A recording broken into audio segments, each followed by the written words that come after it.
Ben bir Makedon olarak Nevroz hakkında e, düşüncemi ifade etmek istiyorum. Bir sosyalist olarak.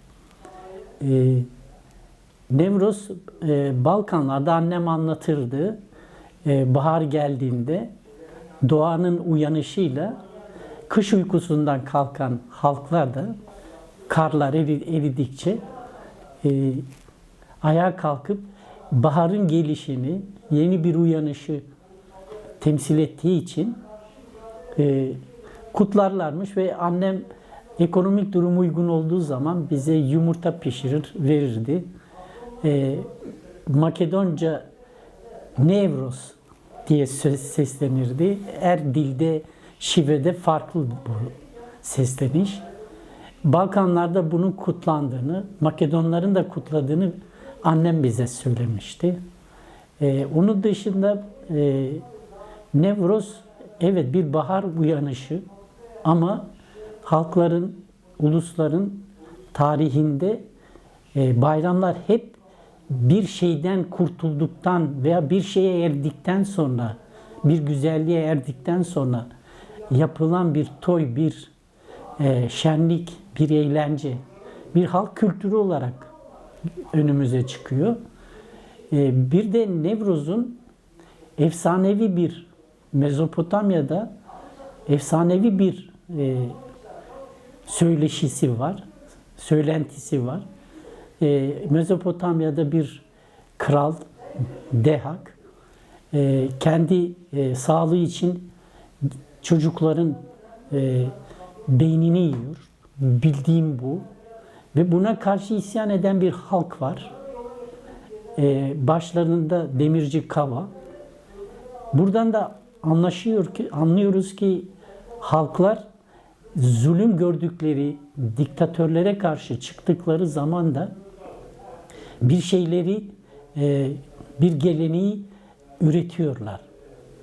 Bu anlamda Mezopotamya'nın kadim bir halkı olarak Kürt halkı bu efsanedeki söyleme denk düşen kendi ulusal hakkı Mezopotamya'da engellenen Kürt ulusu Nevroz'u bir isyan günü olarak değerlendiriyor ve bu değerlendirmesi çok doğru.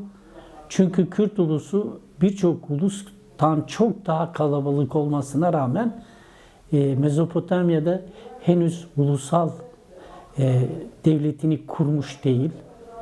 Bu anlamda Nevroz Kürt ulusuna birliği dayatıyor. Bir birlik, bir mücadele günü olarak kutlanıyor ve ben bir Makedon olarak bunun doğru olduğunu kabul ediyorum. Bunu destekliyorum. İzmir'de Nevroz kutlanacak.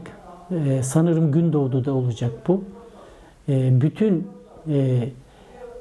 bu coğrafyada yaşayan bütün etnik kimliklerin bugüne sahip çıkmaları gerekir. Kürt ulusuyla dayanışması gerekir. Bu coğrafyada yaşayan bütün ulusal etnik kimlikler bu coğrafyaya demokrasi gelmeden asla ama asla huzur bulamayacaklar. Demokratikleşmesi gerekir bu ülkenin. Bu da mücadeleden geçer. Nevroz da bir mücadele günü olarak kutlanması gerekiyor. Sadece bir bahar günü olarak değil. Bu noktada Makedonca birkaç şey söyleyebilirim. Sloganvari bir şey. Daživid Nevroz. Yaşasın Nevroz. Daživid Sloboda. Yaşasın özgürlük. Daživid Bratstvo i Jedinstvo. Yaşasın kardeşlik ve eşitlik. Daživid Bratstvo i Jedinstvo.